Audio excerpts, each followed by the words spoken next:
Help गोदराज channel पे आप लोगों का बहुत बहुत स्वागत। और आज का विचार रहेगा एक नया टॉपिक। वो ये है कि आज का जो युवा है वो पैसे तो खूब कमा ले रहा है लेकिन रिश्तों को नहीं निभा पा रहा है। ये आज हर जगह देखने को मिल रही है। युवा पैसे बहुत कमा रहा है, पैसे तो कमा लेता है लेकिन रिश्तों को नहीं निभा पा रहा है। हर जगह ये समस्या आ रही है कि रिश्ते नहीं निभा पा रहा है। वो समाज में, परिवार में सेटल ही नहीं हो पा रहा है। उसकी अलग ही जिंदगी, अलग ही दिनचर्या और अलग ही दुनिया हो गई है। ये एक के लिए नहीं है, हजारों मिल जाएंगे ऐसे केस जो अपना रिश्ता निभा ही नहीं पा रहे। वो कहीं न कहीं कमी माँ बाप की भी रही है और समाज की भी रही है, आज के वातावरण की। उसकी वजह से वो ऐसा हो गया कि वो रिश्ते निभा ही नहीं पा रहा है। अब समस्या कहाँ आती है अगर देखने में देखा जाए तो कि वो बच्चा था, उसको हमने बड़े प्यार से पाला, बहुत लगाव रखा, लेकिन जब हमें उसकी ज़रूरत पड़ी या वो समर्थ हुआ, वो अपने पैरों पे खड़ा हुआ और जब वो दौड़ने लगा तो वो हमें भूल गया। वो उन रिश्तों को भूल गया कि ये माँ है, ये बाप है, ये भाई है, ये माँ मौसा है, ये पड़ोसी है। वो भूल गए सबको और दरकिनार कर दिया सबको। और कई कई केसों में तो ये देखा गया है कि वो शादी भी नहीं निभा पा रहा है। अगर उसने शादी कर ली तो भी तलाक हो जा रहे हैं। अब वो चाहे शादी प्यार करके करी है, चाहे एंगेजमेंट करके करी है, दोनों कंडीशनों में ये देखा जा रहा है। और वो रिश्ते, और ये क्या, ये सब रिश्ते ही है जो कि वो नहीं निभा पा रहा। वो वजह कहाँ हुई? देखो साथियों, वजह वहाँ हुई कि वो जब छोटा था, 2.5 से 3 साल का या 4 साल का, तो हमने उसको अच्छी शिक्षा और कामयाब बनाने के लिए हमने उनको स्कूलों में डाल दिया। और उन स्कूलों में डाल दिया जो इंग्लिश स्कूलें थी। वहाँ का कल्चर, वहाँ का वातावरण ही ऐसा था।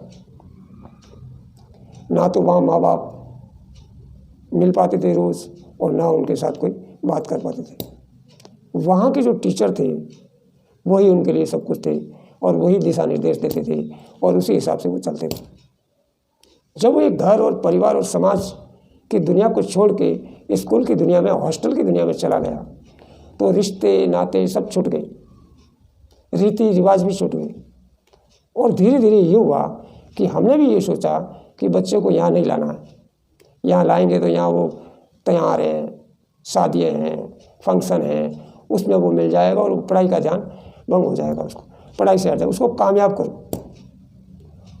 वो 10 साल का हुआ, 15 साल का हुआ, 20 साल का हुआ, 25 साल का हुआ, हम उसके लिए पैसे देते रहे और हमने उसको समाज से जोड़ा ही नहीं, हमारे से जोड़ा ही नहीं। हम तो उसको पेमेंट करते रहे। पता चला एक दिन वो कामयाब हुआ और विदेश चला गया। तब भी हमें बड़ी खुशी हुई कि हमारा बच्चा विदेश गया। अब वो वहाँ गया, वहाँ की दुनिया में रंग गया, वहाँ की सभ्यता को देखा उसने, वहाँ के रीति रिवाज को देखा उसने और उसको वहाँ अच्छा लगने लगा। उसने वहीं शादी कर दी, वहीं का रखे हो गया। पता चला इधर माँ बाप जिन्होंने उस पेड़ को सींचा और बड़ा किया और पैसे लगा के वहाँ पहुँचाया, वो तो इंडिया में रह गए, वो तो गाँव में रह गए। अब उनको कोई रिश्ते नाते पता ही नहीं है। वो अनुभव ही नहीं हुआ उसको कि वो किस तरह से जी रहे होंगे या उनको मेरी ज़रूरत है कि नहीं है। वो एक किताबी ज्ञान और किताबों में घुस गया और फिर दूसरी सभ्यता में चला गया। वहाँ के रीति रिवाज और वहाँ के कल्चर को देखा और वहीं का हो गया। हम तो यहाँ तड़पते रहे। तो अब देखिए कमी किसकी रही अगर वो बच्चा अब हमारे पास नहीं आ रहा था। हमारी रही ना। हाँ, हमें शिक्षा देनी थी, उसको कामयाब बनाना था, तो उसका भी कोई टाइम था। कुछ टाइम तक, जब तक उसको समझ आई तब तक हमारे पास रखते, तो उसको माँ बाप भाई बहन पड़ोसी का प्यार या पता होता, रिश्तेदारी कहाँ कहाँ है उसको पता होता, किस तरह से इनके साथ बैठना है। वो तो बैठा ही नहीं, वो उठा ही नहीं ना। वो तो सोसाइटी में उठा, सोसाइटी में बैठा, दोस्तों के साथ बैठा, दोस्तों के साथ रहा। उसको परिवार की और समाज की, फैमिली के रीति रिवाजों का पता ही नहीं है। और उसको आपने कुछ कहा तो उसने झट मना कर दिया, नहीं ये मंजूर नहीं है, वो मंजूर है। अगर शादी की टाइम आई और आपने अपनी मर्जी से शादी करनी चाहिए तो भी वो मना कर देगा, क्योंकि उसे उस चीज़ का इतना है ही नहीं। वो समझ ही नहीं पाया कि मना कब करना है, कब नहीं करना है, सामने नहीं बोलना है, किस तरह से मान सम्मान रखना है। इसको हमने अपने से काट दिया, उसको परिवार से काटा, समाज से काटा और सब चीज़ों से काट दिया, रीति रिवाजों से काट दिया। तो हमें ये ध्यान रखना है कि पढ़ने के लिए भेजिए, कामयाब बनाने के लिए भेजिए, लेकिन बीच बीच में उसको लाते रहिए समाज के अंदर, परिवार के अंदर, हमारे साथ भी रहने दीजिए। जब वो हमारे कल्चर को, हमारे मान सम्मान को समझेगा बच्चा। अभी आपने देखा होगा कुछ दिन पहले सारा इंडिया के थे वो सुब्रत राय जी, उन्होंने जब अपने बच्चों की शादी की तो 500 करोड़ रुपए खर्च किए और फिर वो बच्चे विदेश में चले गए। और जब सुब्रत राय जी खत्म हुए तो बच्चे इंडिया आ ही नहीं पाए। 2-3 दिन का इंतजार करने के बाद उनका एक सहारा साहब का कोई पोता आया और उन्होंने अंतिम संस्कार करा चले गए। क्या कमी थी वो यही कमी थी कि उनका पालन पोषण, लालन पालन सारा उनसे दूर रह के हुआ,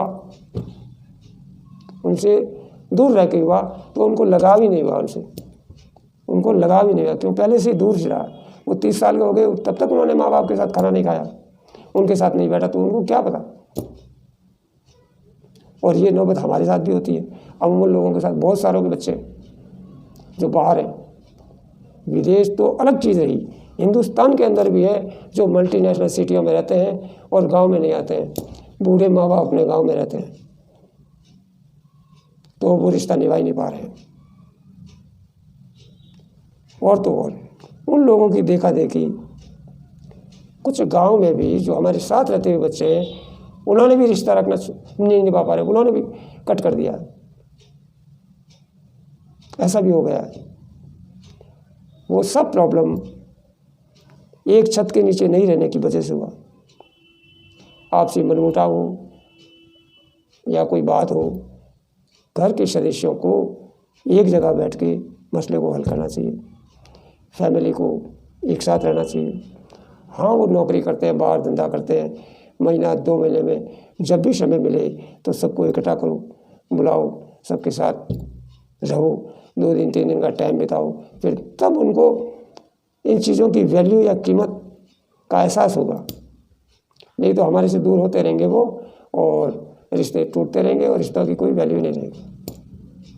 यही वजह है कि वो लोग डॉक्टर, इंजीनियर बन के पैसा तो बहुत कमा लिया उन्होंने, बहुत इकट्ठा कर लिया पैसा, लेकिन रिश्ते नहीं निभा पाया। वो इसी वजह से रिश्ते नहीं निभा पाया। इसलिए अपनी आने वाली फसल को, आने वाली जनरेशन को अपने साथ में बिठाइए, अपने साथ में रखिए और उनको इस वातावरण में, कल्चर में शामिल होने दीजिए, इन्वॉल्व करिए उनको। उनकी पढ़ाई कोई ख़राब नहीं होएगी। 4-6 महीने अगर 10 दिन आपके साथ रह लिया तो उनकी कितनी पढ़ाई ख़राब हो जाएगी? पढ़ाई ख़राब नहीं होगी उनकी पढ़ाई तो ख़राब नहीं होगी, और हम उनका दिमाग ख़राब कर देंगे, उनका कल्चर ख़राब कर देंगे, वो हमारे से पीछे छूट जाएंगे। इसलिए हर माँ बाप का ये कर्तव्य है कि बच्चों को अच्छी शिक्षा दें, लेकिन शिक्षा के साथ साथ अच्छी परवरिश भी दें, लोक व्यवहार के गुण भी सिखाएं उनको, परिवार की महत्ता भी बताइए, समाज की महत्ता भी बताइए। ये शिक्षा भी देनी चाहिए। खाली किताबी शिक्षा से कुछ नहीं होगा। हाँ, कुछ देशों का कल्चर है ऐसा, जो बच्चे बड़े हुए और उनको छोड़ देते हैं, वो हॉस्टलों में रहते हैं, बड़े होते हैं और अपना बिजनेस करने शुरू कर देते हैं, और बूढ़े माँ बाप वृद्धाश्रम में चले जाते हैं और वहीं खत्म हो जाते हैं। लेकिन हमारे हिंदुस्तान का कल्चर तो ऐसा नहीं है ना। हमारा कल्चर तो ऐसा है नहीं, परिवार का है, फैमिली का है और रिश्तों को निभाने का है। इसलिए बच्चों को अपने साथ रखिए। अगर बच्चे हमारे साथ नहीं आ पा रहे हैं तो हमें कभी कभी बच्चों के पास जाना चाहिए, उनको बुलाना चाहिए। हाँ, ये केस ज़रूर है कि जब माँ बाप ज़्यादा बूढ़े हो जाते हैं तब वो वहाँ नहीं जा पाते, या बच्चे नहीं सुन पाते या दबाव नहीं बना पाते। लेकिन जब आप हष्ट पुष्ट हैं, आप चल के जा सकते हैं, आप उनके साथ बात कर सकते हैं, आप उनको बुला सकते हैं, उस टाइम तो बुला के अपने उसको बताया करें, उनके साथ रहा करें। आप तो सिर्फ बुढ़ापे का इंतजार करते हैं कि जब हम बूढ़े हो जाएंगे हमसे लोटा नहीं भरा जाएगा, जब वो लोटा भरने के लिए आएंगे। अरे भाई, जब लोटा भरने के लिए आएंगे नहीं, वो जब आप लोटा भर सकते हैं उस टाइम बुलाइए उसको और उनके साथ रहिए, उनको अपने साथ रखिए। मैं इन पढ़ाई लिखाई या प्रगति के विरोध नहीं कर रहा हूँ, या मैं विपक्ष में नहीं हूँ। मैं भी चाहता हूँ कि अच्छी शिक्षा ग्रहण करे, अच्छा ज्ञान हासिल करे और अच्छा पैसा कमाए, लेकिन अच्छा पैसा कमाने के साथ साथ अच्छा व्यवहार भी तो करे, अच्छी ज़िंदगी तो जिए, जिसमें अपने माँ बाप को नीचा ना देखना पड़े, सीना तान के कह सके कि हमने बच्चे को इतना पढ़ाया था, लेकिन देखो हमारे हाथ सेवा कर रहा है और हमारे साथ रह रहा है।